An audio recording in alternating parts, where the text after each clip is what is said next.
श्री गणेशाय नमः। ग्रहाणामादिरादित्यो लोकरक्षककारकः विषमस्थानसम्भूतां पीडां हरतु मे रविः।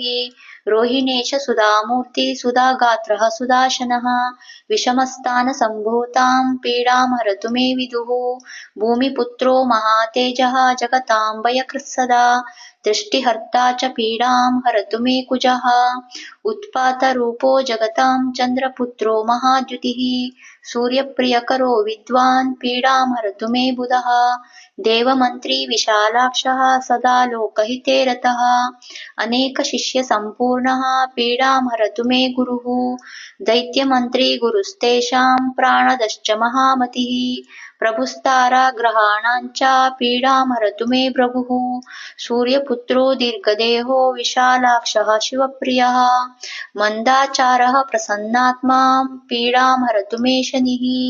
महाशिरा महावक्त्रो दीर्घदंष्ट्रो महाबलम् आतनुश्चोर्ध्वकेशश्च पीडां हरतु मे शिखिः।